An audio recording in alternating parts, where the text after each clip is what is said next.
Before he became an icon, Arnold Schwarzenegger was born on July 30th, 1947, in the small Austrian village of Thal. His family lived above the police station where his father worked. This was extreme poverty, caused by losing the war. Until Arnold was a teenager, they didn't even have indoor plumbing, and the whole family shared bath water.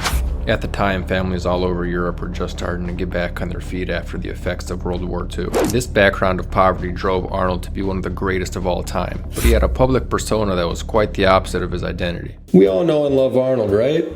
Right? It's Arnie. We know Arnold. Do we know Arnold? Or do we know what Arnold wants us to know about Arnold? I admire the guy, but I admire the guy underneath. Not the facade he put on for the gullible goody two-shoes public. I'm not knocking him for being a liar, cheater, or master manipulator. If anything, he gets bonus points for all that from a channel like this. So when I talk about all of his shady dealings, don't try to defend him in the comments, because I agree. He's awesome. I just think he's awesome because he's a liar, asshole, and manipulator. So let's see how we could be more like that. Because as much as you want to believe you're a good person, you're not. Because there is no such thing as good and bad. There's only winning and losing. He had a very particular plan for his success, a plan he called his blueprint. He didn't come up with it himself, he got it from the bodybuilder Reg Park. Reg Park parlayed his bodybuilding success into a movie career where he starred as Hercules. So Arnold didn't have to come up with a plan, he just had the unshakable mindset not to deviate and did whatever it took to follow the plan laid out before him by Reg Park's example. The blueprint looked like this: use bodybuilding as a ticket to get to America. When he got to America, save enough money to invest in real estate so he can free up his time for the Olympia titles. Use his Olympia physique and positive public image to land some movie roles.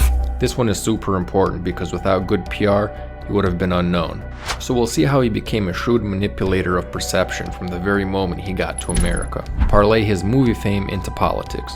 Sounds simple, but something like this is easier said than done. And he needed to use every dirty tactic at his disposal to make this work. Like any one of these steps is more than one person achieves in a lifetime. I mean, most people don't even learn 2 languages before their lifespan is up, and Arnold set this as a stepping stone goal on his way to making it to America.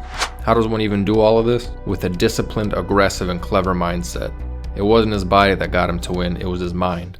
One of the books he claims developed his mentality was The Magic of Believing by Claude M. Bristol. So I read this book in preparation for the video, and I can see why he recommends it. I'm going to reread it actually because it talks about the mind in a way I've never seen written before. And if you pause and think about what it says, it'll give you an insight into Arnold's mentality. In 1965, while serving in the Austrian army, Arnold escaped from the army base to go compete in the Junior Mr. Europe contest, which led him to live in England with Charles Bennett, one of the judges, and where he also met Reg Park in person, eventually catching the attention of Joe Weider in the IFBB, which led to his transfer to America, fulfilling the first step in his blueprint. As we can see from his army base escape, his mentality was one that wasn't afraid to break the rules, and manipulation of his opponents applied to his competition in America. He defeated Lou Ferrigno in the 1975 Olympia by getting in his head while filming for the documentary Pumping Iron, but afterwards said that if he had Lou's body with his own mindset, he'd be unbeatable.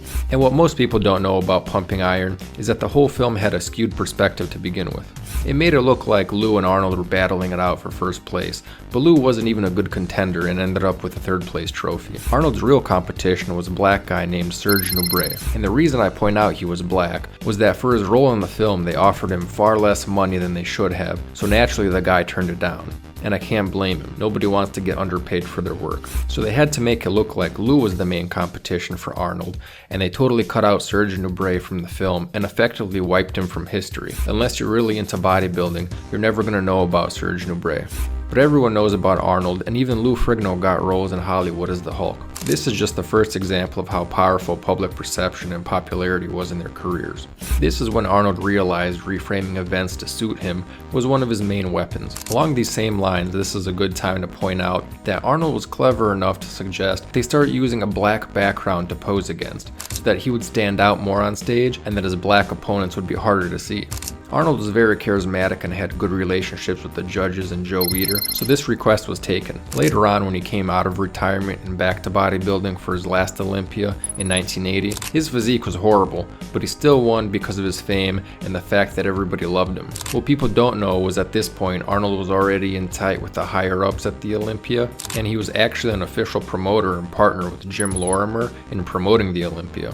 So obviously the results weren't objective, and the 1980 Olympia went down as one of the most controversial. Just one of the many examples of who you know and how much they like you can take you farther than just straight hard work can on its own. Other competitors who had hard work on their side alone, like Mike Menser and Frank Zane, lost hard, and Frank ended up throwing his trophy against the wall because he was so frustrated with this type of corruption. But like, what did people think? That Arnold was gonna let his destiny fall to the wayside because a bunch of low-level clowns wanted something out of life? All they could think about was winning, and everybody else was just an annoying obstacle to be brushed aside. And this coincides with one of the pillars of his success principle speech. Break some rules, not laws, but rules. And of course, rule number 2 is break the rules. We have so many rules in life about everything. I say break the rules, not the law, but break the rules. So far it seems pretty shady, but these tactics wouldn't have worked by themselves. They were just there to augment his insane discipline. You can't just be clever, and you can't just work hard. You need to throw everything in the kitchen sink into it to become successful. He did bring a level of physique that was unrivaled in the beginning, and he did so through single-minded focus. Arnold knew this was going to take up his every waking moment, so he didn't have time to spend 50 hours a week commuting back and forth to an office. So he saved all of his money and bought an apartment complex and lived for free. Everyone knows about his acting career, but that's not where his initial fortune came from. He was actually a millionaire before he ever got into movies via real estate investment. I was very fortunate in real estate, for instance. I would save every single dollar that I made. And I didn't make much money at all. I would save everything, and I remember that when I had $26,000 or whatever it was, I had in cash in the bank. I was looking around like a fanatic for a apartment building. And I felt very strongly that before I ever buy an apartment, a condominium, or a house, I got to have income property first. Now with his time free, he could work on the next step of his blueprint, the Olympias. Modern day bodybuilders and critics say that Arnold never had any legs or that his conditioning just wasn't there. And I would direct these people to look at Arnold's 1974 physique if you want to see Arnold at his biggest, where he brought tree trunk legs to the stage and dwarfed his competition. 1971, where he was the most conditioned and peeled to the bone. In 1973, where he was yoked out of his mind. And his schedule to achieve this was insane. First, he would have working out as a priority for 4 to 5 hours a day. He would then work a construction job, go to accent removal classes, and then acting classes well into the night, and wouldn't waste a single hour of the day. As he put it, every hour was too precious to waste, and you can't climb the ladder of success with your hands in your pockets. His workouts were the primary driver for getting closer to his next objective, so he would let nothing interfere with them. He said that if his house started burning down while he was on his way to the gym, he wouldn't stop, and he would deal with the house when he got back. Which doesn't sound real, but if you've ever surrendered yourself to obsession, you know that this type of view doesn't seem radical. It appears normal and lines up with your mission. Then he parlayed this into his first really successful movie in Hollywood, Conan the Barbarian. And good God, what an awful crock of shit that movie was. I remember liking it as a kid, but without nostalgia, I don't see how this movie took off. I rewatched it in preparation for this video, and it got a sequel. How did it get a sequel? I was gonna watch the sequel too, but not even I can sit through 2 Conan movies back to back, no matter how seriously I tell myself I'm taking this YouTube channel. But honestly, good for him that it was such a hit. I mean, if Steven Seagal and Travolta can make a career out of churning out crap movies one after another, I don't see why Arnold can't too. But unlike those guys, I gotta give props to Arnie, because he did have some really good ones like Terminator 1 and 2, and Predator was pretty good too. Arnold's heyday was in the 70s, which was a lot closer to the 40s, so America's dislike of Germany was fresher then than it is now.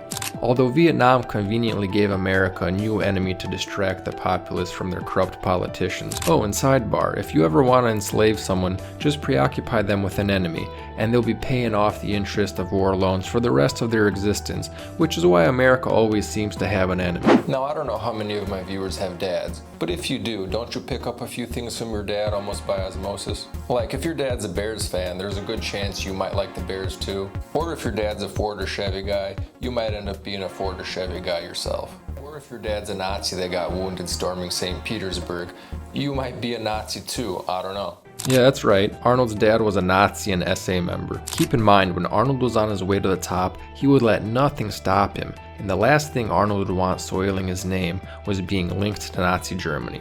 He got the nickname the Austrian Oak, and he's famous for his accent. So when his status as a foreigner inevitably comes up, he quickly reframes this to benefit his public image.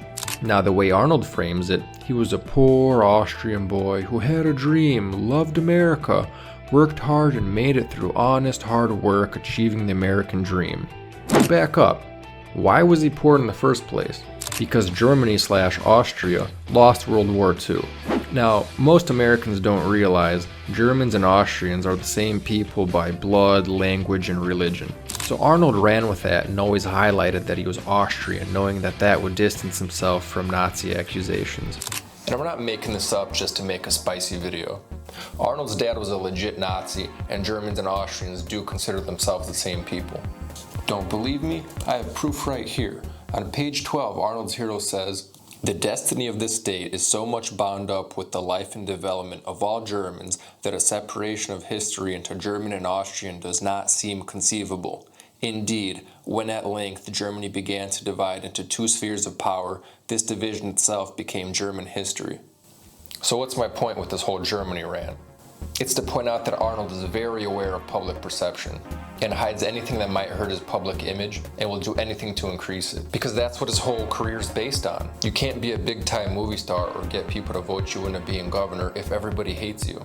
And don't think I'm some kind of neo-Nazi because I have this book. Quite the opposite, actually. But you gotta read history for yourself. If they tell you not to read something, you best believe you better read it. Don't trust either side. Delve into the information yourself and figure it out for yourself. But you can't hide who you are forever. So when there was a controversy about wearing masks, Arnold famously said, "Screw your rights," to the American public. And he is openly against Putin and the whole Ukraine debacle. So like, go figure, you mean to tell me a Nazi offspring is against both America and Russia at the same time? No way, get out of town. Somehow none of his origins got out when he made a run for governor of California in 2003. But slowly his past started leaking out, and although he was married to Maria Shriver, news that he had an illegitimate son with one of his housemaids, Mildred Bina, probably butchering that, came out to the public.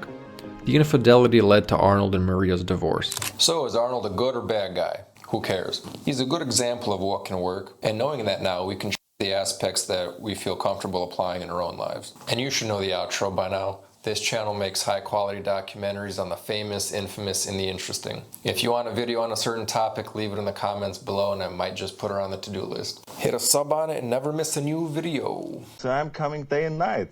I mean, it's terrific, right?